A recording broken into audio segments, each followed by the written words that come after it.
Okay, so good morning. Today's daf is daf Kuf Vav. We are literally at the very top of daf Kuf Vav, and we're at a Mishnah, which is perfect. Now let's just remind a little bit of ourselves of what we've been seeing, or in particular, what we saw in the last Mishnah or last two Mishnayos. So the first is that if I tell you that I'm selling you something, in a measured mida b'chevel that's measured with a rope, then I am telling you exactly how much land I'm selling you, not a little bit more, not a little bit less. It's exact. And if I'm a little bit off, we're going to still have a valid transaction, but we're going to I either have to refund you some money or you have to pay me a little bit extra. On the other hand, if I tell you that I'm going to sell you a certain amount of land, more or less, well, then if it's a little more or a little less, it's fine. And we said that the amount of the difference that is permitted is not 1/6, 1/24th. 1/24th.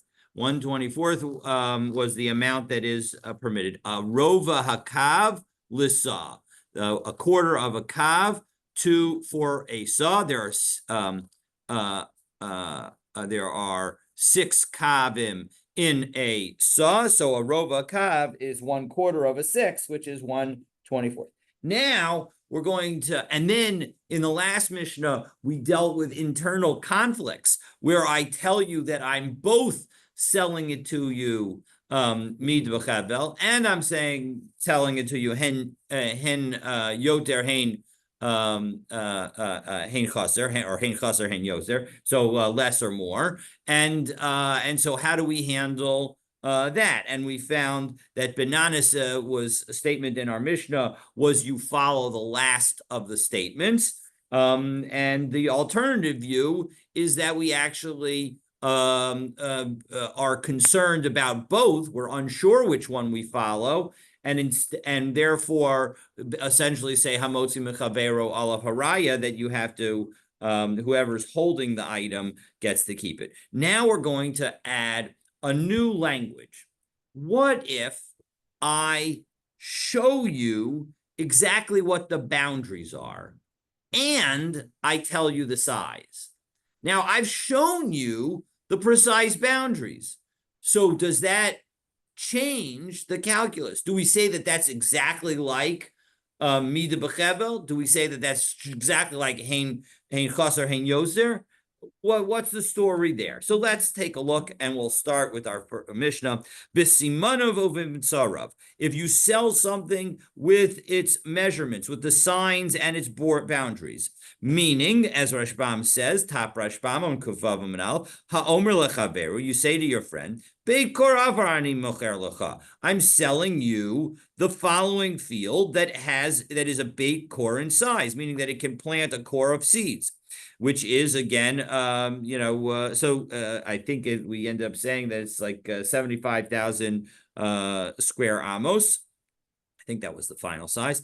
Betocha simanim, in the following v'hametzarim, in the following signs and borders. Halalu, these as a betoch hasimanim v'hametzarim halalu. I should have read. Sha'ata roeh hakol kachlach. So all of that you see, you should take for yourself. So that is a great question, right? So what's the story? Now, I think it makes a lot of sense what we're about to say. So so now the question is how to read the next two words. And that seems to be sort of the root of some of the disagreement that we'll deal with. So do we say it's pachos shtus or pachos mishtus? But let's read it the way we've got it in the Gemara.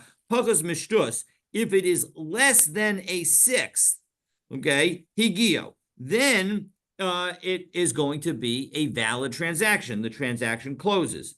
Ad shtus, but if it is more than a 1/6, you knock it. Well, now you need to deduct it. Now, again, very important point here. Let's take a look in the Rashbam. Pachos mishtus higiu, right? Less than a sixth, it's going to reach the person, meaning the buyer gets it and there's no changing in price, etc. Dahainu tvei mirova lisa. Now, this is important. This is more than a rova lisa, a quarter a kav for a sa.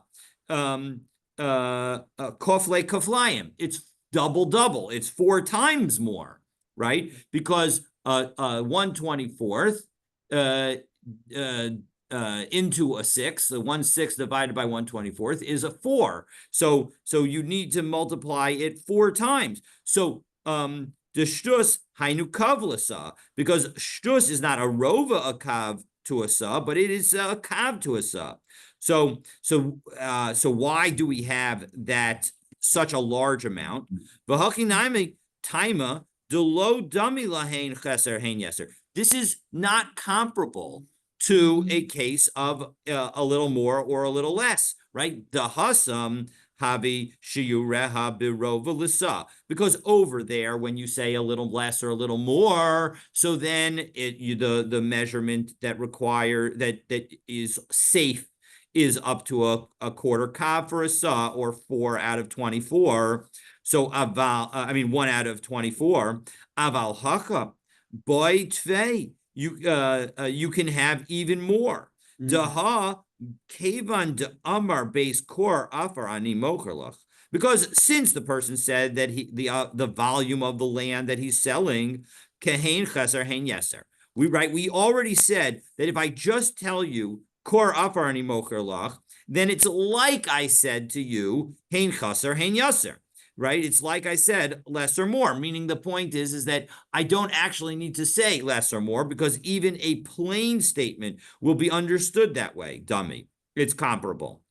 So, keda ukminan la'el, as we established earlier, v'hashta the amar base core besimanav uv'metzarav.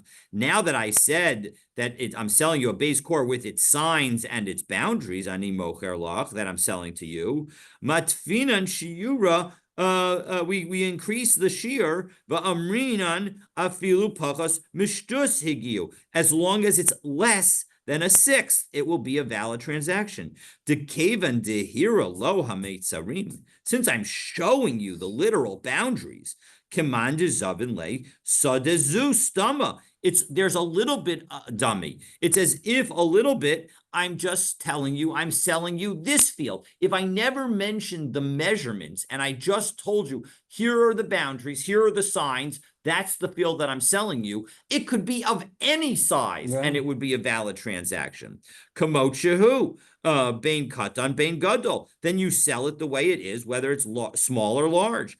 Ela da'ahani, my da'amar base core. But then here, the person also said that it's a base core, meaning sheyeh karuv a base core. So his intention is that it should be at least close to a base core. She'enu chaser yoter mishtus, meaning that it's not going to be missing more than a 6th. And similarly, you won't have extra beyond the amount of a shtus. So that is our Mishnah.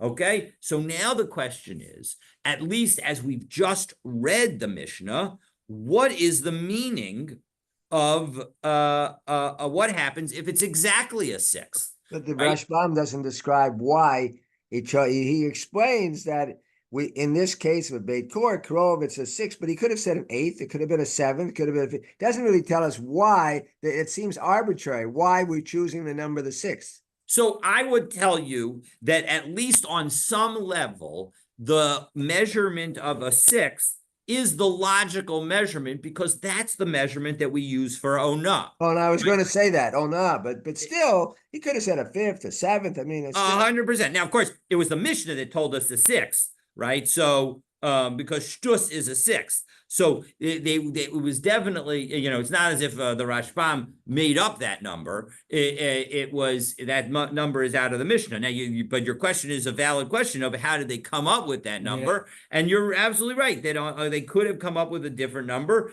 This was the number that they came up with.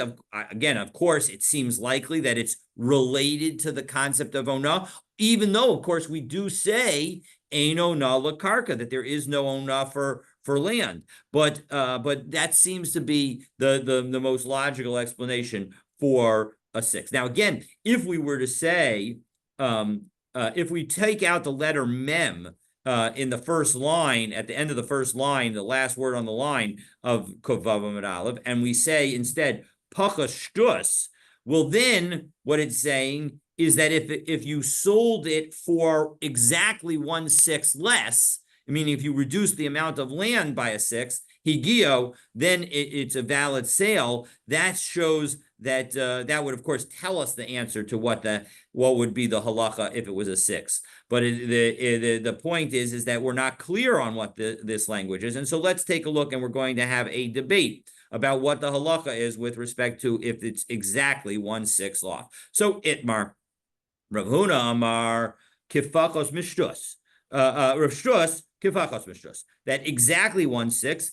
is like less than a 6. So that would be the same as if we said Pachas Shtus. If the Mishnah were to actually have said that it's a 6 less, that it's a valid transaction, because of course, if it's a valid transaction, if it's a 6 less, it's certainly a valid transaction if it's less than a 6th off.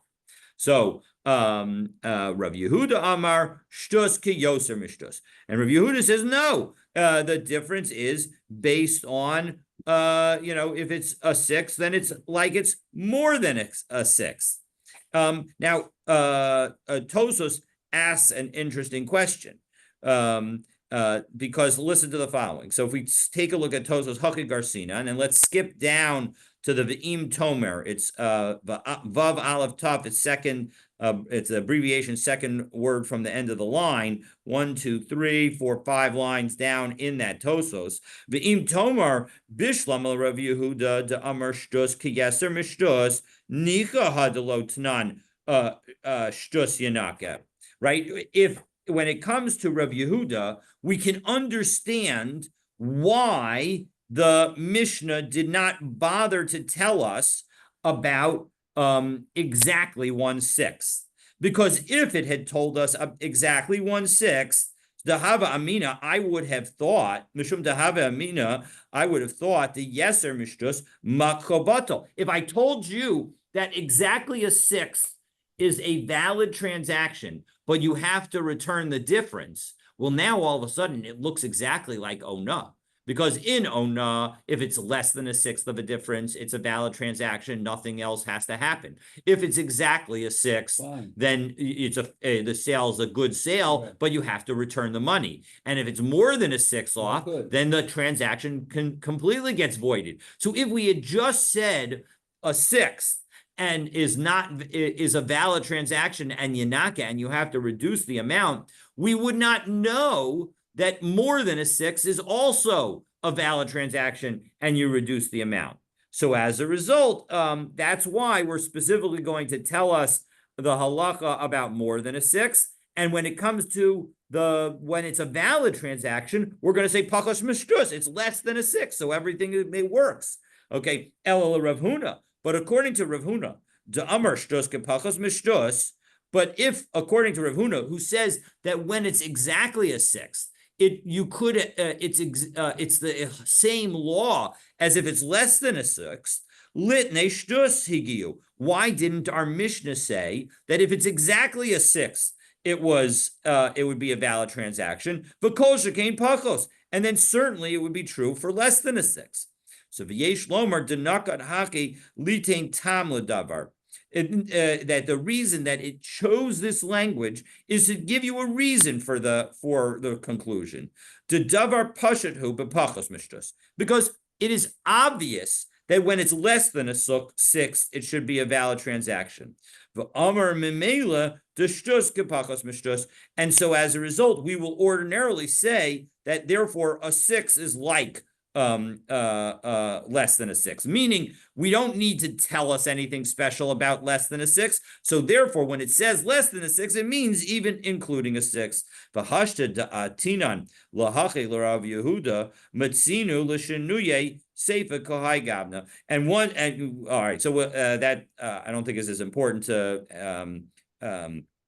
and so now that we've explained it, we have it explained according to Rav Yehuda. So now we can understand the end of the Mishnah again, as we've already done. So the point is, according to Rav Huna, we've explained that we don't mention a sixth because we're giving the explanation, right? That under a six, it's clearly going to be okay. So up to a six, including a six, it'll be okay. And according to Rav Yehuda, we don't say a six because if we had just said the law by a six, we wouldn't necessarily know the law by more than a six. Okay, so Itmar. So now we are going to have more details on Rav Huna and Rav Yehuda's position. So Rav Huna, Now, why don't you assume that if Yehuda says that a sixth is, what are we saying, it's valid or invalid? I forgot. He would say that you have to return the difference in price. You have to return the difference. Then wouldn't we know what it is for more than a sixth? No, because maybe instead of returning the difference in price, we would say it's not a valid transaction at all.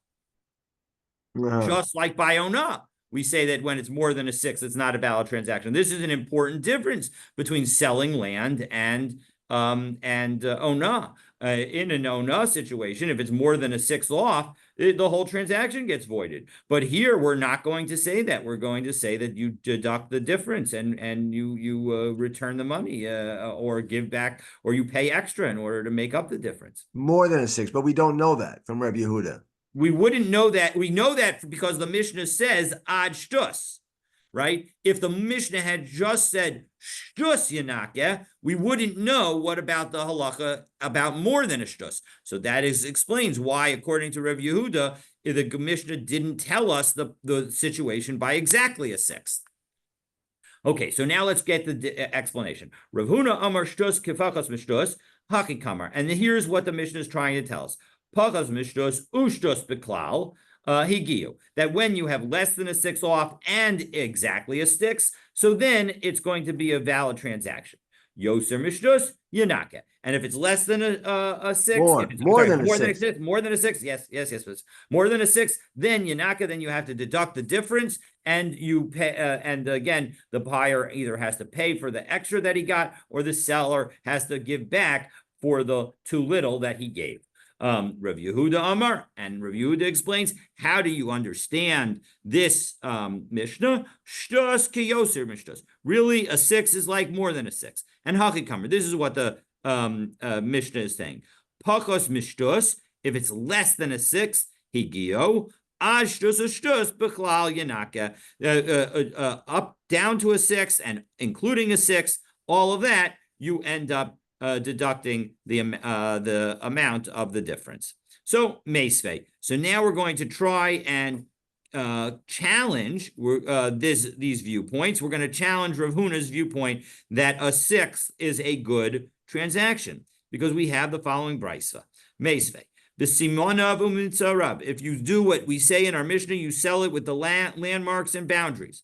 Piches shtus, if you took off 1/6, Ohosir shtus, or you added 1/6, harehu kishum hadayanim. Then the law is like an estimation of judges. When judges estimate the value of a piece of property, when orphans have a piece of property and it's being sold, and they make they make a mistake in that evaluation, if that evaluation is exactly a sixth off, we're going to say it's not a valid transaction. And so as a result, it seems to suggest that when you're a sixth off, it's not a good transaction. And so as a result, and higio, but now we got a very odd word here because now it seems to say that the transaction, that becomes the buyer's. Now we're going to ignore that last word in the completion of our challenger of Rav Huna, but that last word is going to be core to the response of Rav Huna.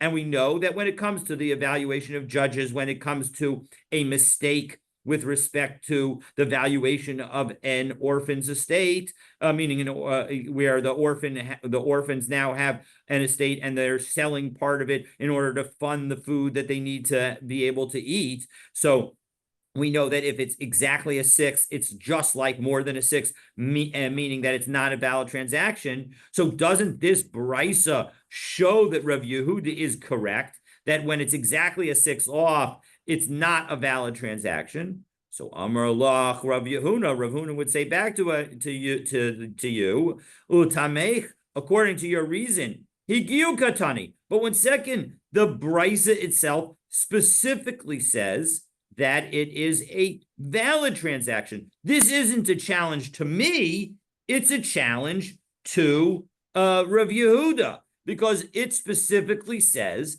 that Picheshtus Ohosishtus Hareyehu Kishuma Dayanim Higiu. That essentially we're treating less than 6 or more than a 6 like a situation, meaning we've chosen that valuation based on the concept of Shum Hadayanim, and we're saying it's a good transaction. So doesn't that support me and not Rav Yehuda? So we're going to take out the word Ella and add in Amar Lach Rav Huna. Amar Lach Rav Yehuda, as per the Bach. Amar Lach Rav Yehuda. Rav Yehuda would say back to you, no, Kishuma Dayanin, Velo Kishuma Dayanim. It's like the evaluation of judges, and it's not like the evaluations. Kishuma Dayanim Lishtus. It's like the evaluation, meaning that we have a margin of error of a 6. Velo Kishuma Dayanim, and it's not like the mistake of judges, De'ilu, like the estimation of judges, De'ilu Hasam Batal Mekach, because over there, when judges make a mistake by a 6, the entire transaction becomes void. Ve'ilu Haga, but here, when we say Higiu doesn't mean that it's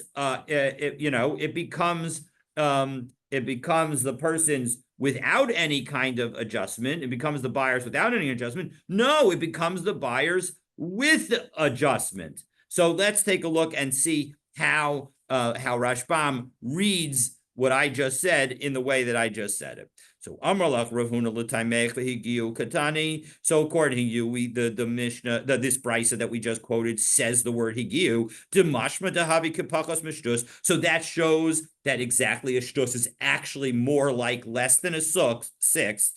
V'adamakshis li mireisha, and that which you were asking me from the beginning of the brisa, tikshi lecha miseifa. It's a question to you, Rav Yehuda, on the end. Elavadei hakikamar. It's got to be that you're understanding it this way.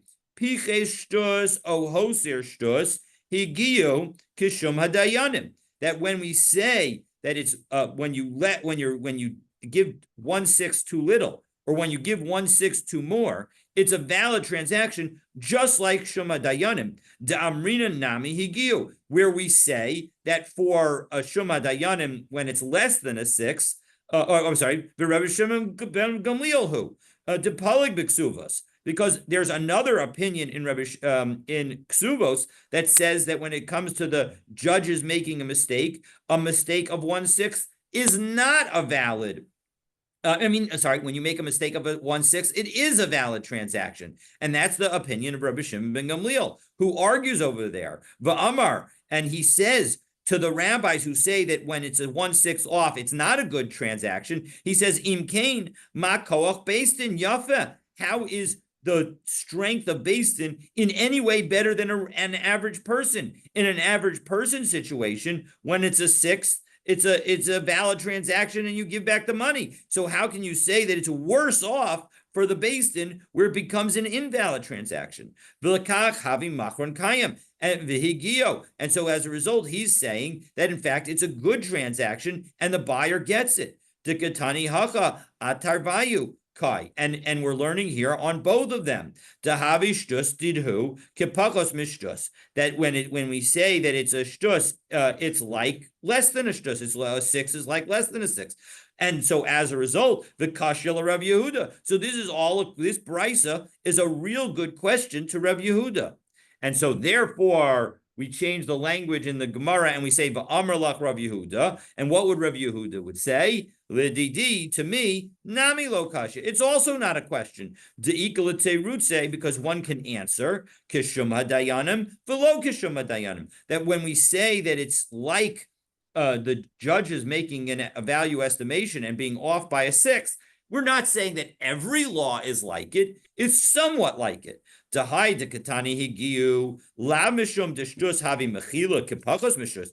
when we say that the transaction gets to him, that the property goes to the buyer, it's not, the purpose is saying that is not to say that it's a mechila like less than a shtus. Dilla olam, the vav changes it to dilla olam, shtus kiyeser mishtus, because really a six is like more than a six. And what do? B'yachzer, and you have to, it's a good transaction, but you have to return the money. And that which we compared it to Shuma Dayanim, to the estimation of the judges, Hani Mili Bishtus, that's about how we chose the right level. That apparently, now we're sort of answering your question, Ken. I'm not sure that this is a great answer, but we're answering the question by saying that the reason that we chose 1/6 as the threshold for a mistake is because that's the threshold that we chose also for mistakes by judges. Just as we chose that level for a mistake by an estimation of judges. Lo habi mechila, and it's not. We won't. There we'll say that's not a mechila, and meaning that in that situation it gets undone the transaction, but at least it's clearer that it's not a mechila. There's no waiver of the difference. So too here, when it comes to a 6, we're not going to say that there's total mechila. Now, it's not total mechila, but you pay back the money. That's different, but that's the difference. But it's not the lokashuma dayanim, and it's not exactly like the estimation of judges. To b'shuma dayanin havishtus bitul mekach, because when it came to a 6, it nullified the transaction. Keditanan hasam, as we saw over there, machran batal, that the sale is nullified. But here higiyu. Here we say higiyu, and that's why the brisa that we just quoted has that last word higiyu. Kolomar aina mekach batal. The mekach is not batal. Ela mako kayim b'yachzor, but rather it's a valid transaction, and you just return the difference. Kedetnan b'masnisin, as we learned in our Mishnah. Ad shtus yanaka. When it's more than a 6, you give back the difference. And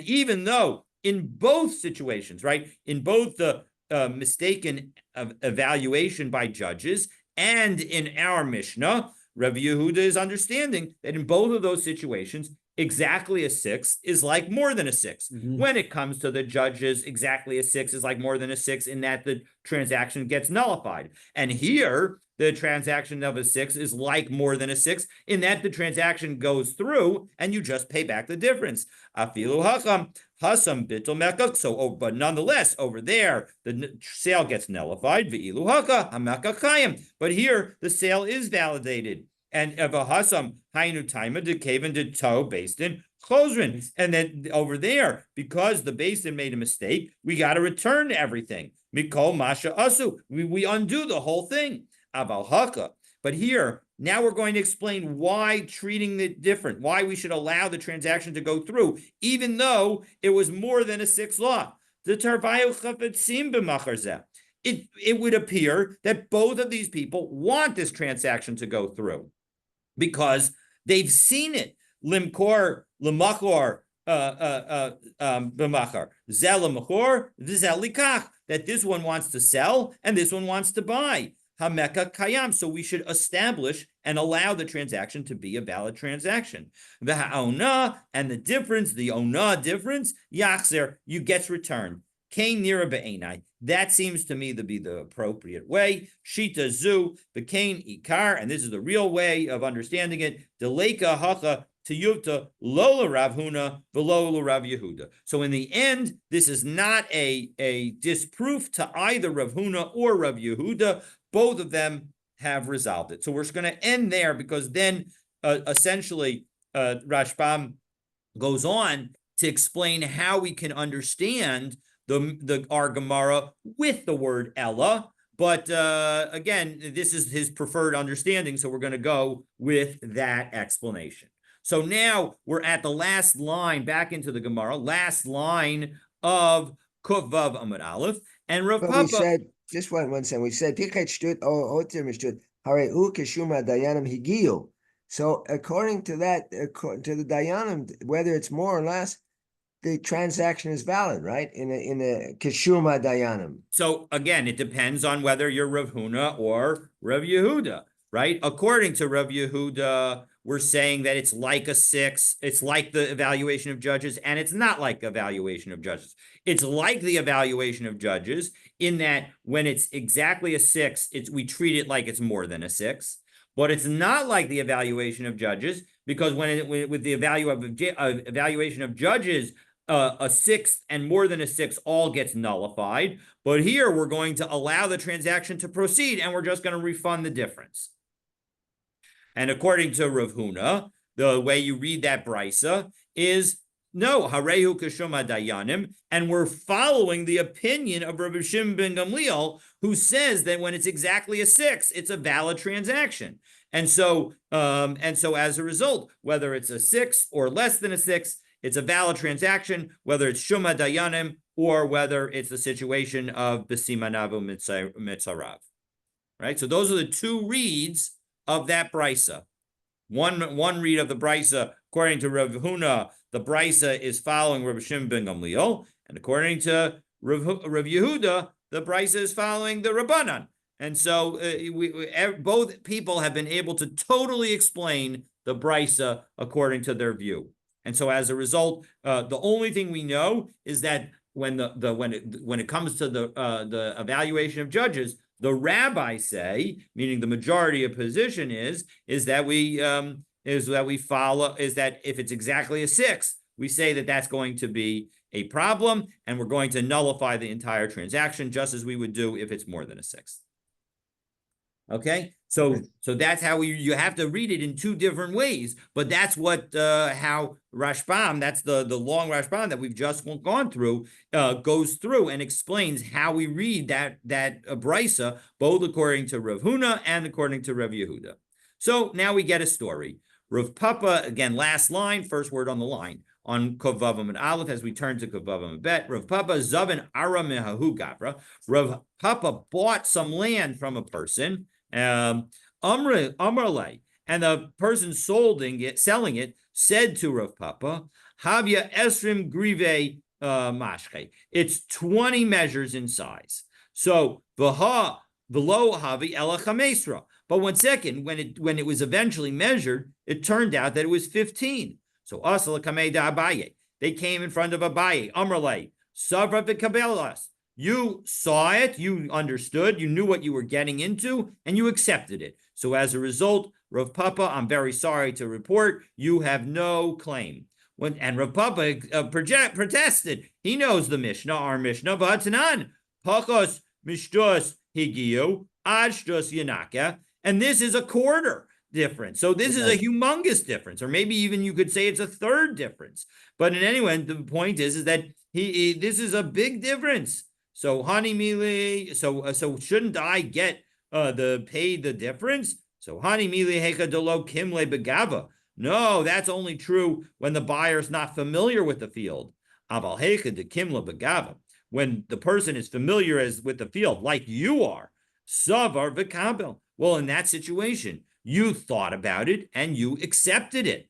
So Vaha Esrin Amarli. But 1 second, he told me 20. Shouldn't that 20 have some meaning? As Rashbam says it, V'ha Esrim Amar, top Rashbam on Kovavam a bet, V'ledas Kain Amarli. Didn't he say it to me with intention? Kach sheyashlim li hapachas misade acher o yenake li min hadamim. Diladas Kain Amarli Esrim shehu atzmo hayasaber dahavya kaf v'almanas lahashlim li midas kaf. Amarli Esrim, isn't it obvious that he said to me that it's 20 because he was committing to make up the difference for me, and that if it turned out it was less, he would make it up, right? So that's Rashbam's understanding of the question. So Amarle, no, Adifa Ki Esrim. What Abaye said back to Rav Papa, take a look at the next Rashbam, that the 20 is, he was saying it's as good as 20. Abaye matzi lamemer lach. I'm sorry, Amrle Abaye. So the read the Divrei Maskell along with the next word. So the Amrle Abaye, Abaye said back to him, Matzi lamemer lecha. He could have told you, Dahaideka Amar Kaf, Lo Tate lecha Kaf. It was not in order to give you 20. Sharei Gamhu Haya Yodeya She'em Besada Ela Chameser. He knew also that the field was only 15, meaning on some level,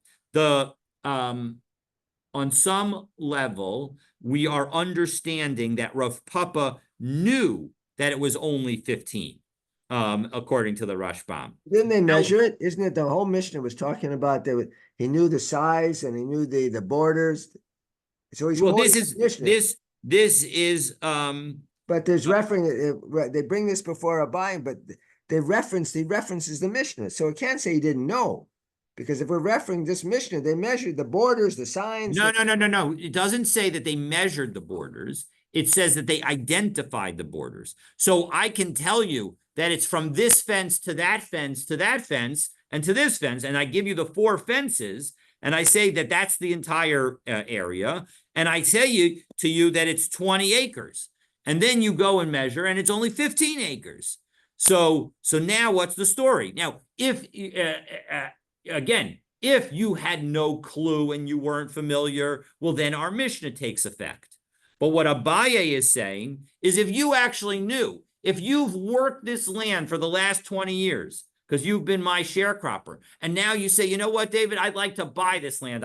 You've given me such a great deal as a sharecropper. You've not impoverished me totally, but rather you've enabled me to pull myself out of poverty, and I want to buy this land from you. And I say, fabulous, that's terrific. I'm going to sell you this land. I think it's 20 acres. And you're like, I know it's not 20 acres, but he just said 20 acres, so I'm going to take advantage of that situation and buy it. So, and so that's the situation that seems like we're talking about according to the way Abaye's speaking back and the way the Rashbam is interpreting it. And so continuing on a second, Ela Chameser, right? It was only 15. Ela Adifa, what I'm saying to you when I say it's 20, I didn't knew it wasn't 20. I knew it was 15. Ela Adifa Ke'esrin. I think it's as great as 20. Shel Sada Acher. Like a 20 of another field, Amar Lach, is what I'm saying to you. V'hishbiach mekcho, Amar Kain. And I'm just trying to speak up and tell you what a great deal you're getting and how fabulous it is. But if you knew from the get-go that I was giving you wrong measurements, you can't utilize our Mishnah to take advantage of that situation. That is how I am understanding the Rashbam and understanding the point of the Gemara. So again, so we have, in general, if I give you the borders and I say a measurement, well, then if I'm off by a 6, I have to make up the difference, or you have to make up the difference, depending on which way I'm off by a 6. But if, in fact, you are very familiar with the land and you know the size of the land and you know that what I'm saying is not true, and well, then you have to understand that what I'm saying is actually just trying to speak up the land and tell you how great it is. Okay, so Tanya, so now we're going to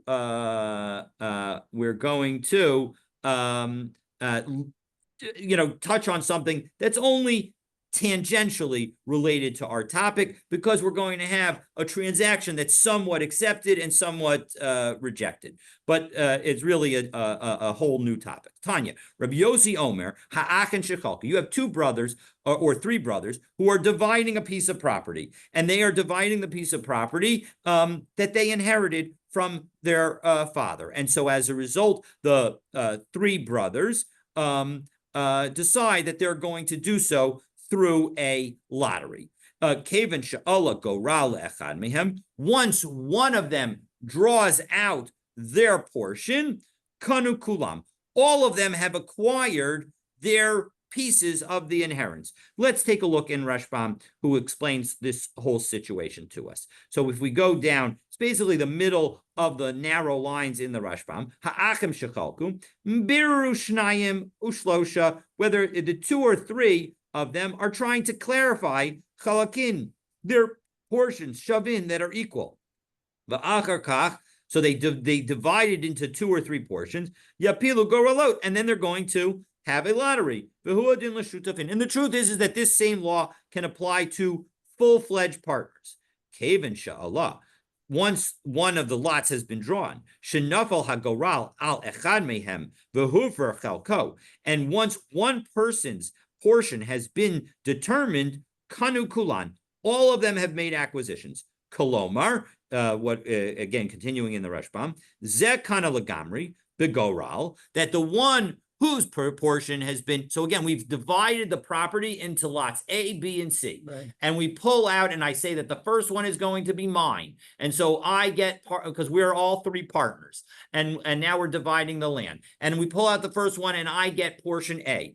Well, then immediately, portion A belongs to me. Below yuchlo luchzorbo. And there's no going back. It's not, you can't change our mind post facto. You know, as they say, you get what you get, and you don't get upset. And if there are 2, then there are only 2 portions, so it's only A and B. So as soon as I pull out my portion and I get A, it means that Stan gets B, and Stan already owns B, and he can't go back either. Shenafal alav kana chalko shenafal alav goral v'gam chaveiro kana da'al mi yipol goral sheni, because he knows what's going to get the second portion. Ki'im al hasheni, right? The only one who could get the second portion is the second person.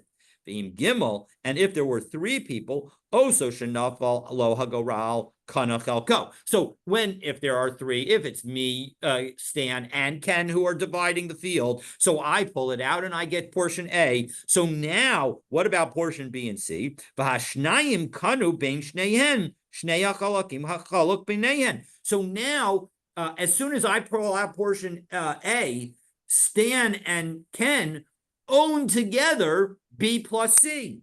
All right. Kol shasha yirtzo, and they can stay that way as long as they want. So they can go back and decide, you know what, we got rid of David. We don't need to keep, we can stay partners now that it's just the 2 of us. Or you can continue. And you can divide some other mechanism. And then you can divide that in the new method with a lottery. But if once we say that everybody has gotten their portion through the lottery, pshita de kanu kulan, everybody's gotten their portion. Even though no one has made a formal kinyan in his property. This is, again, the Rashbam's understanding it. There are other Rishonim who disagree and say that actually you need to make a kinyan. It's just you can't go back on the deal. That according to the Rashbam, the reason I don't need to make a special kinyan on place A is because I already owned an undivided interest in A, B, and C.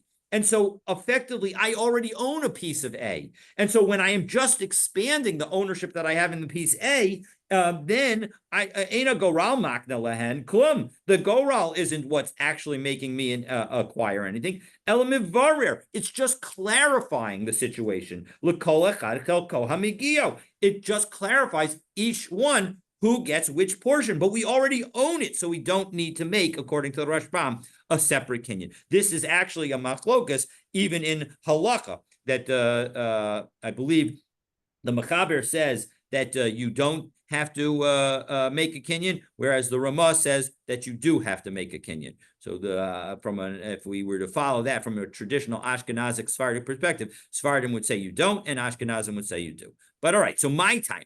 What is the reason? Why in the world? I'm giving 2 interpretations here. One, the initial person through the Goralic receives his portion, and the second person and the third person. Then he says that the last 2 people can keep it undivided. Is that what he's saying? No. The 2 interpretations are just clarifying that the law that we're saying here applies whether you've got two partners, where it's obvious, right? If it's just the two of us, as soon as I take portion A, you've got portion B. So that's very simple. But even if it's three or more partners, once I take portion A, my portion can't be undone. Once you get portion B, now, because if it's three of us, then all of it's it. But if there are 26 of us and person one's got portion A, person two's got portion B, after that, the 24 remaining people can decide that they want to stay as a group and owning C through Z. So that's totally fine. But and that's what the Rashbam is saying. So he's dealing with two cases,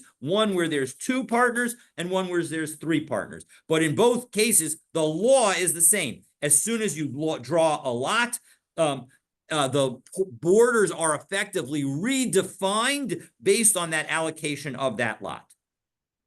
Okay, so my timer, what's the reason that the acquisition takes effect even though all the portions have not yet been drawn? So Amar Rabbi Lazar, Betchilas Eretz Yisrael, Matchil Begoral, Avkan Begoral. Not, you know why we have the right to do an assignment of property based on a lottery, and that therefore the lottery itself will effectively give direct ownership in what the lottery comes out in? It's because that's how the Jewish people divided up the land of Israel when they left Egypt and were coming into the land. Right. So 1 second, imala halan kalpi v'urim v'tumim. But 1 second, if you're going to say it has to be like the Goral that when they entered the land of Israel, so don't we need there to be special boxes and urim v'tumim, avkan bekalpi uva urim v'tumim, and here too need to have boxes and urim v'tumim. And Rashbam explains in the 1, 2, 3, fourth to last line in the Rashbam, in the medium wide lines of the Rashbam, bekalpe v'urim v'tumim kida amrinan b'yesh nochlin, as we see where we're going to have it later on in Bava Batra. Elazar meluvish urim v'tumim. Elazar the Kohen, Aaron's son, would wear the Urim v'Tumim. V'Yoshua v'Kol Yisrael owned him lefanav, and Yoshua and all of Israel was standing in front of them.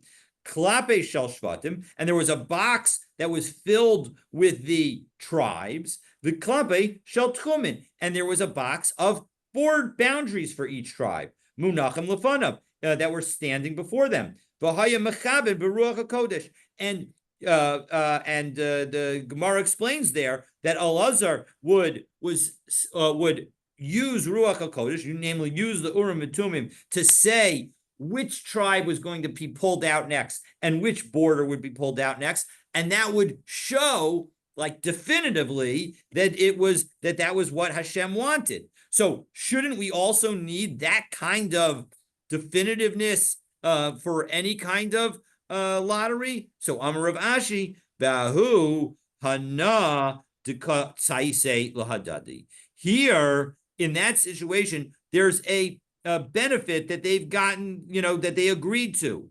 Gamre umakne lahadadi. So they agreed to it, as Rashbam explains. Amar Rav Ashi. Next Rashbam, La'olam ketchilas Eretz Yisrael Kona. Really, no, Goral. Kona Garal. Really, it's just like the entry into the land of Israel. V'dekashalach, and that which you were asking, imala halan, that when it came to over there, how to come, we had to use a Goral, etc., and here we don't. Hainu taima. Here's the reason. Delot sarach. Here's the reason that you don't need kulahai. All of that detail. Mishum degamri b'leivav shalem umaknu lamisha yale hagoral miyad. That since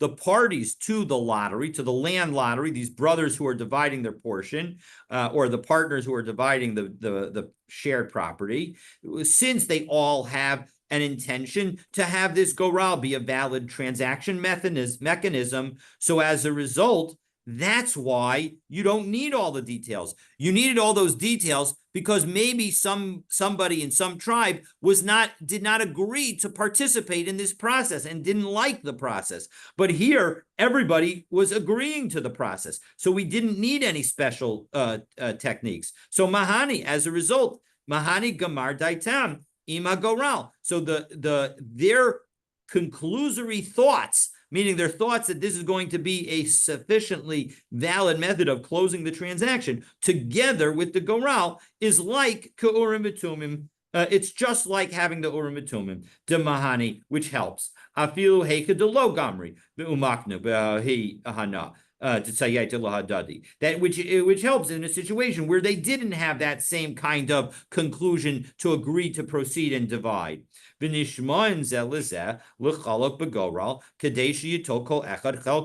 these two guys, or these three people, have all chosen to divide in this way. They all chose on their own. Because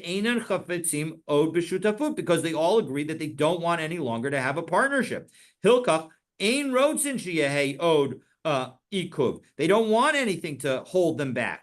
B'davar. B'gamru umaknu adadi. Kain zakuk ani lefaresh. Shaharei ein kasu b'sfarim ella amaravashi. And I think that this is the right interpretation, Rashbam explains, because the Gemara did not say ella amaravashi. Ella amaravashi would reject Rabbi Elazar's position.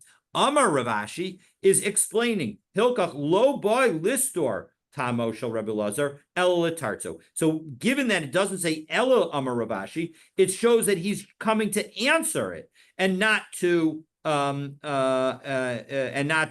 with him. So I'm sorry that I've been given all the holidays, I haven't had the time to do the daf today. This would have been a great daf to do my indentations, because it would show that it would be an indented answer. It would not be a parenthetical, we've now rejected the prior answer and we offer a new answer, but rather we're answering the question that we asked on Rebbe Lazar, and we explained that we don't actually need all of that detail in this case. All right, so let's finish up.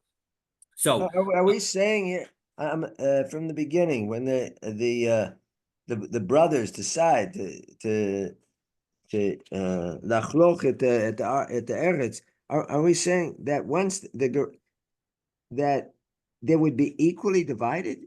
Wouldn't that be logical? If you have three of them, they each get a third? Yes, of course. Yeah, we are going to give them each a third. Now, so that assumes that there's no bechor. I mean, there's a lot of other assumptions. Okay, I understand it. But yes, that the question is let's say you want plot. There are three different plots in three parts of the city. You want plot A. I want plot A, and Stan wants plot A. So we can't decide which of us is going to get plot A, even though we all agree that plot A is equal to plot B is equal to plot C in terms of valuation. So the point is we are using a goral in order to figure out which portion each of us gets. So now we have Itmar, Shneish, Achin, Shekalku. Based on this discussion, what happens if you've got two brothers who divided an estate, Uvalahan Achim Medina Sayam, and then it turns out that their father had another family that they didn't know about, and the brother comes from overseas. Rav Amar Batla Machlokes, Shmuel Amar Makamtzin. Rav says that the first division is completely void, and Shmuel says no. We did a valid division, and now each of those the two first brothers are going to shrink their portion and give a third portion to their third brother. So Amar le Rav Rav Nachman le Rav de Amar Batla Machlokes Alma Hadar Dina. 1 second. We see that that if you undo it, it shows that even though something was done halachically, we can undo it. But elamiata, hani be'tlasa dekaime, when we say if there were three partners who were present, va'azu be'treminai hu paluk, and two of them say that they want to split up the three-way partnership, and they go to the Beis Din, and the two of them divide the portion into three equal portions, and the Beis Din approves the division. Hachinami de batla machlokes. Do we say that when the third person protests, he can undo it? That's not the halacha. He was not be allowed to undo it. And so so the Gemara answers, Haki Hashta, 1 second. That's not comparable at all. Hasam Nechisi Adaita de Beitulasam Ikara. There, they were dividing it from the beginning. They knew that there were 3 brothers, the 3 partners, and so as a result, they divided it into 3 pieces. But Hacha, when they divided it into 2, they didn't even know about the other brother. So Lo Nichia Daita debate Ikara. There was no third person. So it's much harder to divide to separate now what's left into to create a third portion. So Amar Le Rav Papa Abaye LeShmuel. Now, according to Shmuel, who says that you can somehow you don't undo the entire transaction, but rather each of the 2 first brothers gives a piece to the third brother. Lememra de Kamdina, that shows that the conclusion stands. But we know, as we've seen over the last few days, and we've seen several times over the course of this Gemara, when Rav and Shmuel agree that if you were to say to somebody, if a certain person seller, I'm going to be the seller. If I say to Stan, that I'm selling you a core for 30, we can, both of us have the right to undo the transaction until I've given the final 30, the 30th saw, because I said I was selling a single unit. Now, the last part of the statement we know, but is not relevant to the question. And on the other hand, if I were to say I'm selling you a core for 30, but a saw for every seller, well, then each item becomes an acquisition. So we can see, and the Rashbam goes in detail, but we're running a little late, so I'll do it outside. The Rashbam says that what the point is that, look, if in fact, here in this situation where Stan and I have divided it, and in comes Ken and we have to each give up our portion, means that what we're holding, we've made a good kinyan on. So why, when I poured 29 saw for Stan, why don't we say, well, he's holding the 29 saw, he should be able to keep that? And yet, when we say Kor Bishloshim, he's able to undo it. So the Gemara explains as we turn to Kuf Zayin Amud Aleph. But that's one opinion. I thought Shmuel says that once each one by each one, Rishon, right? No. It's only true. Again, that's only true if I were to add Sa B'Sela. Right. If I just say Kor B'Shloshim, both Rav and Shmuel, and both Rav and Shmuel agree on both parts of this. Both Rav and Shmuel agree that if I just say Kor B'Shloshim, then I can undo it at any point until I've given the last saw.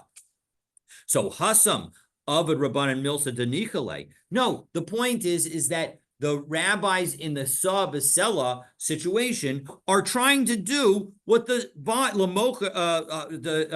Rabbanan Milsa Denichale Lamocher B'Nichale Lokeach. The rabbis are trying to do what the parties really want. Because think about it. If I were to tell you, I want to sell you 30 bushels, and I'm selling you the 30 bushels for a fixed amount for $30. It's the point is that you know and I know that it's a unit I'm selling. I may call it 30 bushels, but it's one unit of transaction. And so as a result, if I don't explicitly say that I'm selling you each one individually, then most likely both the buyer and the seller want that right to go back. And Rashbam explains, both of them want the right that if all of a sudden there's a change in price that is in their favor, they want to be able to undo the deal and get the better price. And so as a result, that's why they would be both willing to say that when I say that I'm selling you a core for Shloshim, then it's really all one transaction, and it's not 30 little transactions. And so as a result, both of us can have the right to undo it until the very last one. So we'll stop there, and we will pick up and continue discussing the division of estates, God willing, tomorrow. But if they were to say saw b'saw, would they? I forget from yesterday. No, 100%. If they say saw, if I say saw b'saw, if I say saw Basella to Stan, then every one I pour, the transaction is complete, and Stan owes me the money, and even if he can stop at 29, but I've sold the 29 to him, and he owes me 29 Sella. But is that the opinion of both Rav and Shmuel? Yes, that's the opinion of both Rav and Shmuel. I thought we were saying with Saw Basella that there was No, one person. what you may be thinking is the following. If I were to tell him the reasoning of Rav and Shmuel is different. According to Rav, it's Right. because he thinks of Benanis, and so we follow the last thing I said. And according to Shmuel, it's because in that situation, we are going to, when there are two statements that are potentially contradictory, we say, who's the muhzak? Okay, so as a result, where Rav and Shmuel would disagree is if I were to say to Stan, Sa Besela Kor Bishloshim, then we would have a disagreement. Because then, according to Rav, we would follow the last thing I said, and the last thing I said is Kor Bishloshim, and so as a result, I'm selling him a single unit. Whereas, according to Shmuel, we would say, no, you said both statements. So as a result, we're going to apply both statements, and we're going to say that whoever's the muhzak gets to hold on to it. And so as a result, if I were to pour 29 and try to undo it, according to Shmuel, I wouldn't be able to undo it. And that was the Rashbam that we saw, I think, at the end of the day yesterday. Right, that's right. So even if he poured one by one, he got to 28. Yeah. But when it comes to the statement of Kor Bishloshim, Sa Besela, both Rav and Shmuel agree that whether it's Kor Bishloshim or Kor Bishloshim Sa Besela, they agree what the halacha is. When it's Kor Bishloshim and only that, everybody agrees that anyone can undo it until the last pour. And when it comes to Kor Bishloshim Sa Besela, everybody agrees that with each unit that I've poured for the seller has made an acquisition on that, and we cannot go back on it. So they're saying just that one statement, not both of them. Well, there are two statements. In this case, the seller and the buyer say either Kor B'Shloshim or they say Kor B'Shloshim Sa Besela. It's a seller Besela. They don't say both of them. They say no, they do say both. No, again, individually, and then they both agree. If they say individually, they don't say both statements together. They don't say one of those statements, and then both Rav and Shmuel would agree. No. Yes. First of all, Rav and Shmuel would agree if they only made one statement. Correct. That's what I'm saying. They only say one of those statements.